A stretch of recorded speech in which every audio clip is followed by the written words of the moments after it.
طيب الحمد لله والصلاة والسلام على رسول الله. السلام عليكم ورحمة الله وبركاته. أول مرة إن أنا أصور بالشكل ده، فحبيت إن أنا أجرب. بس الجو النهاردة الحمد لله زي الفل، والشمس أشرقت بنور ربها، والمنظر الصراحة تحفة يعني.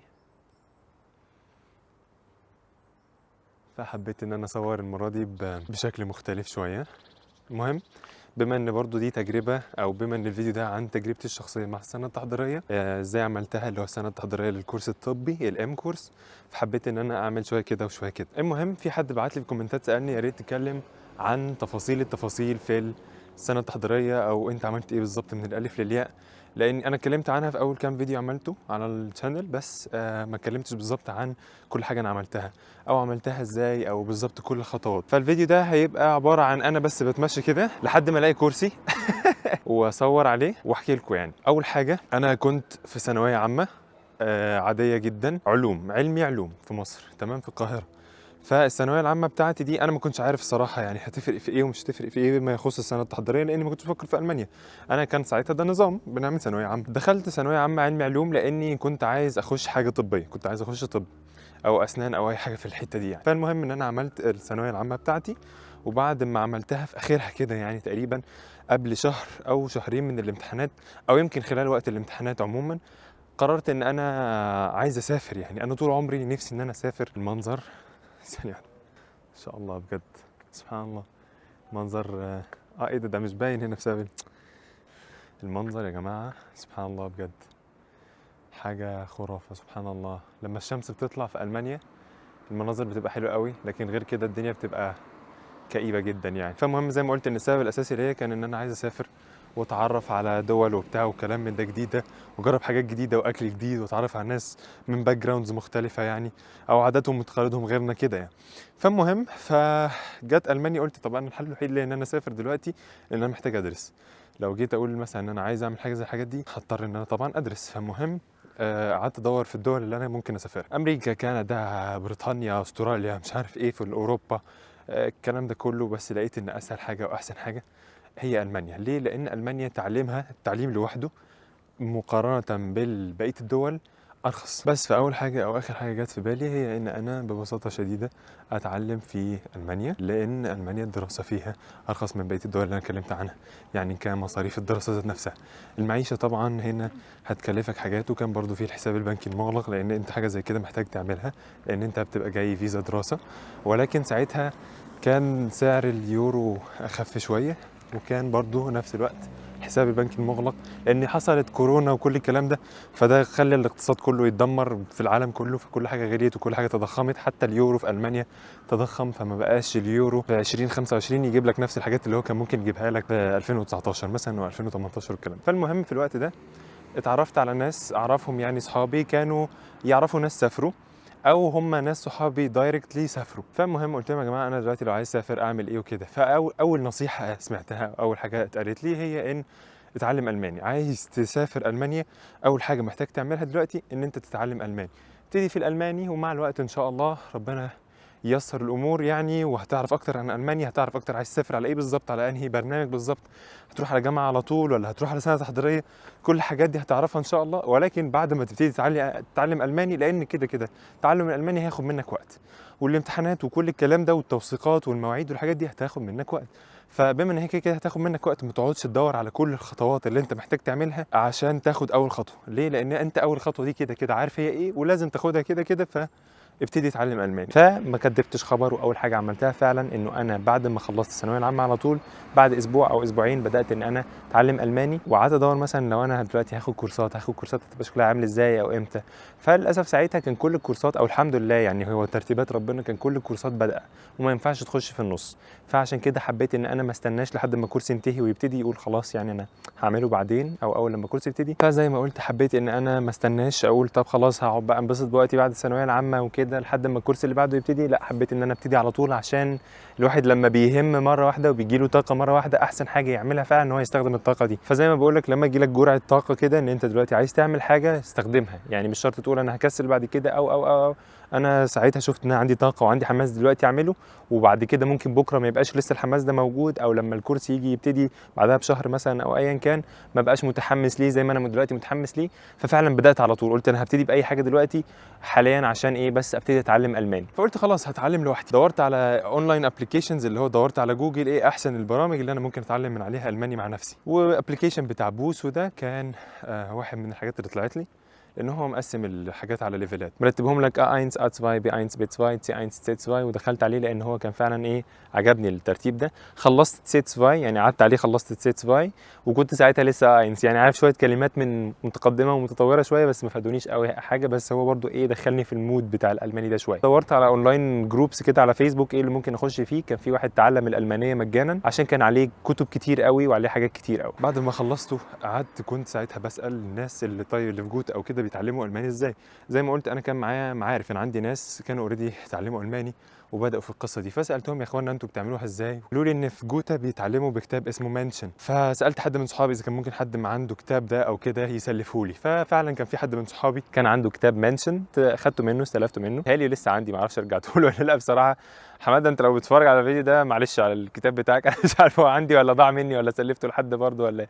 بس في ميزان حسناتك ان شاء الله. المهم حلو، قعدت اذاكر فيه واقرا الدروس لوحدي واسمعها وكل الكلام من ده. وبعدين ايه بصيت برضه جوتا هتبتدي امتى ومعاهد التانية ممكن تبتدي امتى، رحت مع معهد كان قريب من بيتي برضه للالماني، وسمعت ان هو كويس. جيت امتحنت فيه امتحان تحديد المستوى البليسمنت تيست وجالي A1. اتضايقت جدا طبعا لاني يعني قال لي ان انت A1 بس في اخر A1، يعني انا كنت قعدت ذاكرت لوحدي تقريبا شهر ما يكفيني اني انا اوصل A2 بس ما كنتش لسه A2.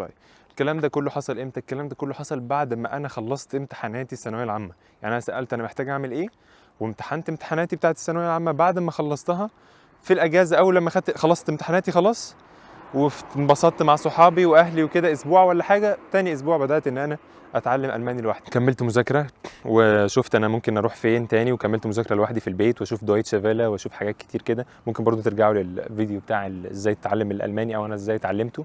بس المهم في الاخر عرفت ان جوتا عندهم امتحان بليسمنت تيست، امتحان تحديد مستوى تاني بعدها باسبوع او اسبوعين. فكملت مذاكره لوحدي برضو في البيت وقدمت على امتحان تحديد المستوى بتاعه.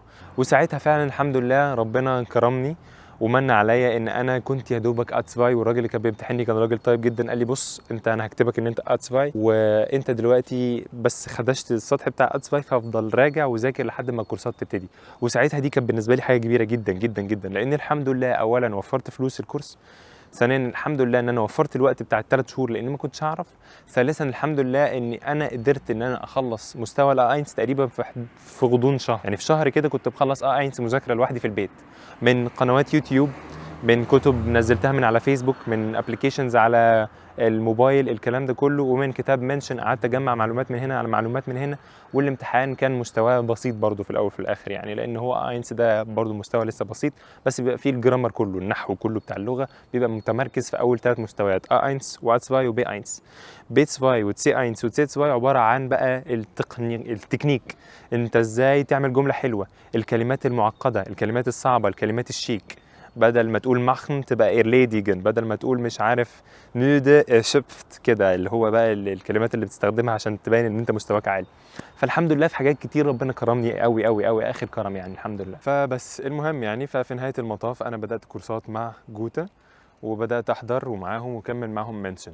فانا كنت ساعتها خلصت شويه من الدروس، فكنت سابق شويه اللي حواليا في الدروس لمجرد ان انا كنت بدات في الكتاب اوريدي وبدات اتعلم اوريدي لوحدي، فايه كنت سابقهم سنه بسيطه جدا، وعشان كده برضو كنت قاعد بتنافس معاهم.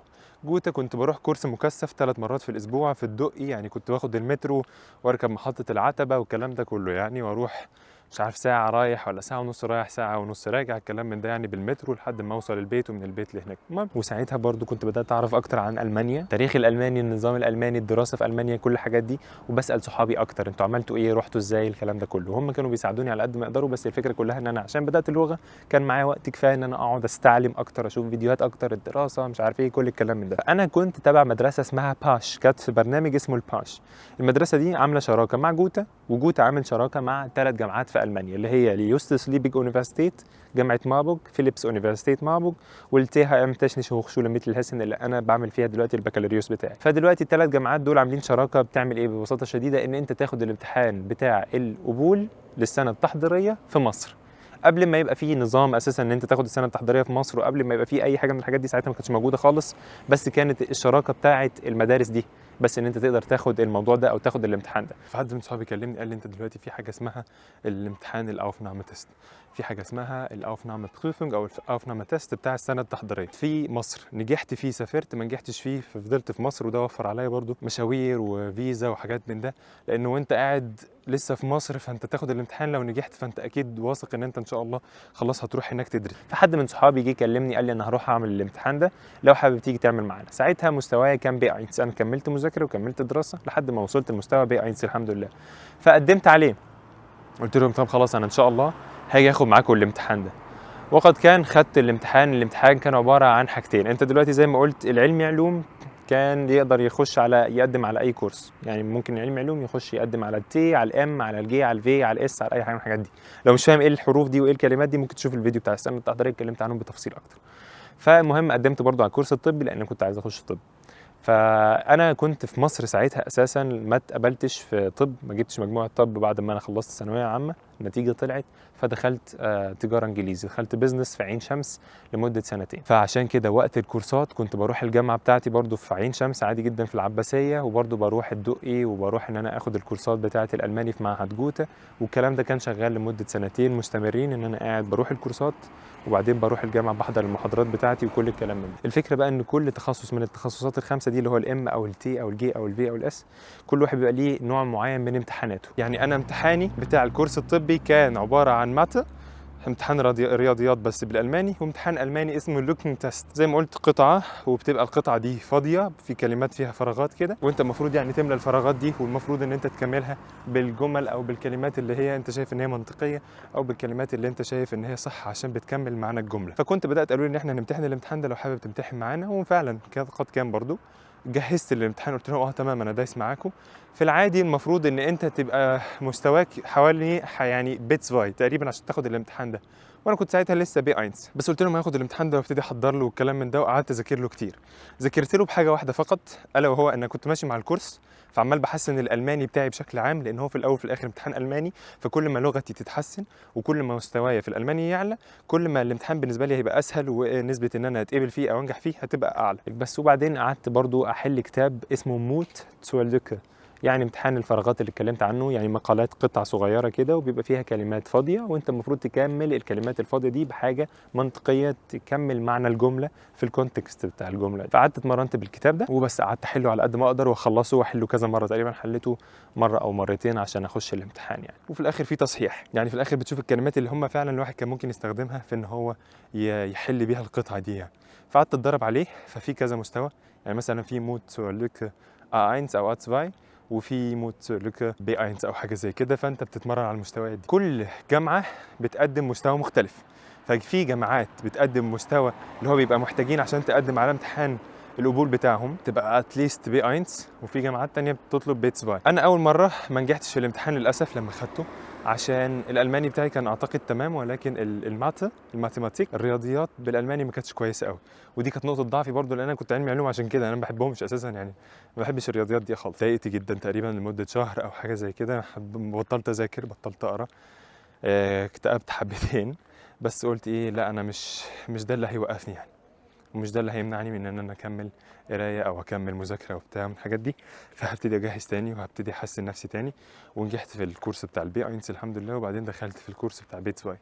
بعدين دخلت في البيتس واي كان حبيت ان انا بقى ايه، كان ساعتها الوقت ان انا اقدم على الامتحان للمره الثانيه، وفعلا دخلت فيه للمره الثانيه الحمد لله. دخلت عشان اجهز نفسي لامتحان الرياضيات على ويب سايت اسمه سيمبو لاب. ببساطه شديده المستوى بتاع الامتحان ده برضو ستيل مستوى يعني ما زال يعتبر مستوى بتاع مدرسه، اللي هو الثانويه العامه. لو انت كويس في الحاجات دي مش هتحتاج ان انت تعمله خالص يعني، ممكن تشوف برضو نماذج للحاجات دي. فاخترت ببساطه الويب سايت ده ان انا اخش فيه بريميوم، ادفع فيه فلوس زياده، مش فاكر كان تقريبا 5 يورو او 4 يورو ساعتها، دفعتهم عشان يجي لي البريميوم عشان اقدر ان هو يعمل لي دروس، عشان انا فعلا كنت ضعيف جدا في الرياضيات، فعلا كنت وحش قوي قوي يعني. قلت انا هبتدي من الصفر، هبتدي من 1 زائد 1 كام عشان نفهم، والضرب ومش الضرب، عشان انا فعلا كنت ميح وصفر على اليمين او على الشمال، مش بصوا ضايع. انا مش عارف الصفر المفروض تبقى فين في الناحيه. المهم يعني فعشان كده دخلت وبدات الدروس بتاعته، الالجبرا، الجبر والحسابات الهندسيه ومش عارف ايه، كل الحاجات دي، المثلثات والحاجات دي كلها، درس واحد ورا التاني اخلصهم على قد ما اقدر، عشان المره دي ان شاء الله اكون ضامن ان الالماني بتاعي يبقى كويس، بس الرياضيات اللي هي بامتحنها برضو انجح فيها، لان خلي بالك لازم تنجح في الاثنين. وبعدين في المره الثانيه الحمد لله لما جيت اخد الامتحان الحمد لله ربنا وفقني فيه ونجحت فيه من المره الثانيه. انا بعد ما نجحت الحمد لله في المره الثانيه بدات اجهز اوراقي، بدات اطلع الشهادات بتاعتي واوثقها وترجمها وكل الكلام من ده، يعني شويه توديهم السفاره وشويه توديهم الخارجيه على وقتي يعتمدوا ويترجموا عند موثق معتمد يعني برضو في مصر. بعد ما تخلصهم بتبعتهم، وكان فاضل لي ايه تاني يعني حاجات زي كده، الباسبور بتاعك، الحساب البنكي المغلق، كل الحاجات دي. بس طيب دخلنا بقى السنه التحضيريه الطبيه دي، وبعد ما دخلنا بدأت الحصص وبدأت المواد. في العادي كل سنة تحضيرية بيبقى ليها موادها، يعني كل نوع من الأنواع بيبقى ليها موادها زي ما اتكلمت في الفيديو التاني. ففي السنة الطبية التحضيرية كان عندي ألماني ورياضيات وكيمياء وفيزياء وأحياء كلهم بالألماني. الفكرة كلها إن المنهج بتاع المواد دي ببساطة شديدة بيخليك إن أنت أو بيهيئك للجامعة، مش إن هو بيبقى حاجة جديدة قوي، لأن المناهج بتاعتهم كانت تجميع من أولى وثانية وثالثة ثانوي، سواء في الكيمياء أو الأحياء أو الفيزياء أو أي حاجة من الحاجات دي، كانت تجميع من الحاجات انا اوريدي خدتها قبل كده، وممكن حاجات بسيطه جديده شويه من اللي بياخدوها في الجامعه، بس الاساسي او 80% من الكتله عباره عن حاجات الواحد خدها قبل كده، وفي شويه حاجات جديده بسيطه بتبقى زياده الواحد بيعملها في جامعه.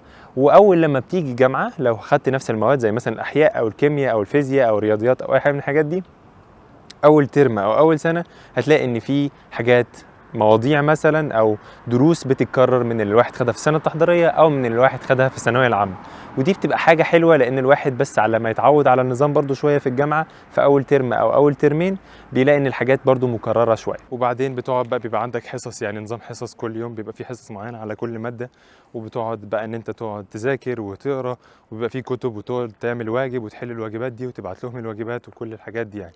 وكل اللي حواليك بيبقوا اجانب من دول تانية بيعملوا السنه التحضيريه، لان طبعا اي حد زي ما قلت من اوروبا او من امريكا وكندا واليابان ونيوزيلندا والكاميرون والحاجات دي ما بيضطروش ان هم يعملوا سنه تحضيريه، فاللي بيبقى حواليك بيبقوا اجانب ما بيبقوش مثلا المان، فبتقعد بقى تتمرن معاهم وتتعود معاهم على الكلام وكل الحاجات دي يعني. وبيحسنك ده في اللغه ان انت تقعد تغلط معاهم وهم يغلطوا معاك، فتعرف صح انا مثلا بغلط في حاجه هم ما بيغلطوش فيها فبيصححوها لي، وهم بيغلطوا في حاجه انا ما بغلطش فيها فانا بصححها لهم، وبنقعد نتحسن بالاسلوب ده يعني.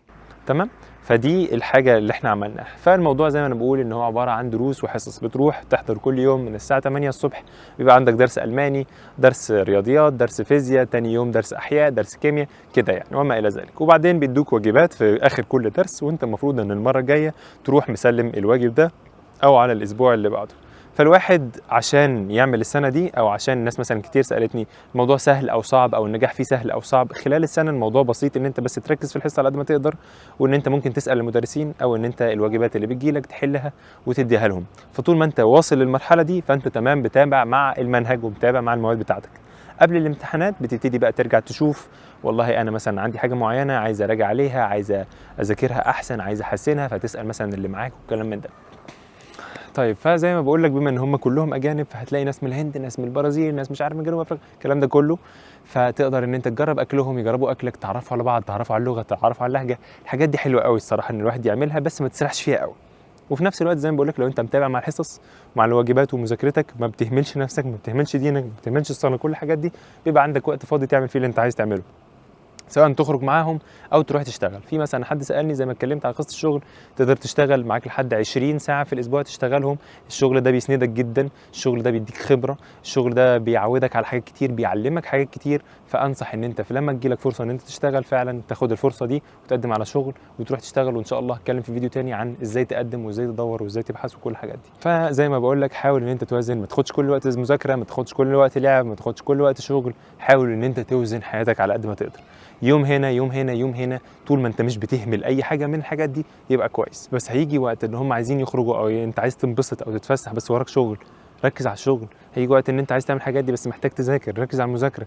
هيجي مثلا الحاجات دي في سنه ففي رمضان مثلا ركز على رمضان وركز على العباده. هيجي اوقات الواحد يقدر يرفه فيها عن نفسه شويه، وفي اوقات تانية هيبقى الموضوع عباره عن اختبار. تختار ان انت تنبسط وتلعب ولا تذاكر، تختار ان انت تنبسط وتلعب ولا تشتغل، تختار ان انت تنبسط وتلعب ولا تعبد ربك وتشتغل على دينك وتجتهد وكل الحاجات. فانت لازم تاخد بالك من الحاجات دي كويس قوي، ودي نصيحه لوجه الله مني لاخويا، يعني انا بكلمك على اساس ان انت اخويا. ركز على الموضوع من الناحيه دي، ان انا دلوقتي عايز فعلا ورايا هدف او عندي هدف، لو في مجال ان انا العب لعبت، لو مفيش مجال ان انا العب عملت الحاجه الصح. فاهم قصدي؟ فركز على الحاجات. تمام. وبعد اول ترم بتاخد الامتحان اللي بيبقى عليه 25% من الكتله الكامله من ال 100%. وبعد كده كان في امتحان تاني في الترم التاني بعدها عليه 75% من الدرجه النهائيه، وبيبقى ساعتها برضو انت بتمتحن حاجه اسمها الفاست الاف اس بي. والاف اس بي ده ببساطه شديده هو زي امتحان اخر السنه، اللي بيقول لك بقى انت دلوقتي الدنيا جبت كام يعني الدرجه النهائيه بتاعتك. وكل ترم من الحاجات دي تقدر تعيده، يعني لو سقطت في الترم ممكن تعيده بس مره واحده بس. الترم الثاني نفس الكلام نفس النظام، بس بقى الامتحان بدل ما زي يعني الترم الاولاني بيبقى الامتحان على حاجات الترم الاولاني، امتحان الترم الثاني بيبقى عليه 75% اللي فاضلين بيبقى على السنه كلها والمنهج كله. فالواحد بيقعد يذاكر كتير ويراجع الحاجات دي كتير بس قبل الامتحان يعني. والفتره كلها عباره عن سنه، فانت اخر شهر ده هو اللي بتشد فيه قوي يعني في المذاكره، عشان الموضوع عامل زي الثانويه العامه بالظبط. الدرجه دي هتفضل معاك، والدرجه دي هي اللي بتفرق معاك لو انت عايز تخش كليه طبيه زي اسنان او طب او علاج طبيعي او اي حاجه من الحاجات دي، او بيطري او صيدله. الدرجه دي هتفرق معاك. لو انت هندسه انت بس عايز تنجح في المواد وتعلي درجتك على قد ما تقدر، لان ده هيحسن نسبه قبولك في الجامعات القويه. او لو في مثلا دخلت جامعه وفيها عدد مقاعد معين، تبقى انت نسبتك في القبول اعلى زي ما بقول. في ناس تسالني برضو الموضوع صعب زي ما قلت، منهج اولى وثانيه وثالثه ثانوي. انا ما اعرفش عن بقيه المواد، بس انا كنت ثانويه عامه عادي جدا. فمنهج اولى وثانيه وثالثه ثانوي بالنسبه لي في النظام القديم في 2017 كان كده. تمام. فلما جيت امتحن برضو كنت بس براجع على الحاجات اللي عملتها، الواجبات اللي انا عملتها، واللي بيحط لك الامتحان هو اللي بيديك نفس الماده يعني نفس المدرس. فانت شوف اسئلته عامله ازاي. مش اوقات كتير بيخرجوا بره البوكس قوي يعني ويجي لك بفكره جديده او حاجات دي. على الاقل في الكورس بتاعي في الكورس الطبي اللي هو الام كورس، في العادي الواحد بياخد 3 امتحانات. يعني انت بتاخد 5 مواد، بتاخد 3 امتحانات منهم تقدر تعمل فيهم الاف اس بي. الماني واحد منه ماده اساسيه، ومادتين انت بتختارهم. ممكن خلال السنة التحضيرية إن أنت تاخد امتحان دي اس ها، دي اس دي تلك، أو تيست داف، أو امتحان جوتا يثبت إن أنت وصلت لمستوى التسي اينز. أنا خدت الدي اس ها. الدي اس ها لو أنت وصلت للدي اس ها 2 أو دغاي، 2 بيعادل تي اينز ودغاي بيعادل تي 2، بيثبت إن أنت في المستوى الجامعي من اللغة. فطالما خدت الامتحان ده ونجحت فيه وجبت فيه الدرجة دي، تقدر إن أنت ببساطة شديدة تقدمها تقول يا جماعة هو الامتحان ده معترف بيه وكل حاجة من الحاجات دي، أنا يعتبر مستوايا في الألماني كويس، فما تاخدش الامتحان الاف اس بي في الألماني. ده بيوفر عليك ان انت تخيل ان انت مثلا داخل على اخر السنه وعندك امتحانات، بدل ما يبقى عندك 3 امتحانات قلقان عليهم هم ال3، تبقى قلقان على 2 بس، وتقدر تاخد الامتحانين الاخرانيين. وببساطه شديده بتختار امتحانات يا اما انت عارفها كويس، مواد انت عارفها كويس فتجيب فيها درجه حلوه انت ضامن، لان انت مثلا اشتغلت خلال السنه ودرجاتك في الامتحانات خلال السنه كانت كويسه فمش عايز تحسن.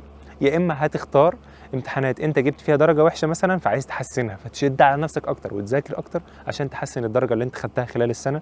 عشان لو انت داخل كليه طبيه محتاج ان انت يبقى عندك درجه عاليه، فبتحاول على قد ما تقدر تجيب درجه عاليه. بس خدت الامتحانات بتاعتي الحمد لله، الامتحانين اللي انا كنت عايز اخدهم ونجحت فيهم وبس. في الاخر اخترت الهندسه الطبيه في الجامعه التقنيه بتاعت تشني شوخوشولي مثل الهسن، ودي كانت قصتي في سنه تحضيريه. بس هي دي القصه بتاعتي كلها تقريبا في السنه التحضيريه. لو انا فوتني حاجه او فاتتني حاجه ممكن برضو تقولوا لي، ابقى احكي لكم عنها في وقت النقد ان شاء الله. انا اكون بسطتوا بالفلوج الغريب ده يعني، وقولوا لي لو حاجه زي كده ممكن اكررها تاني مثلا او كده. شكرا جزيلا، لو استفدتوا ما تنسوش تدعوا لي. السلام عليكم.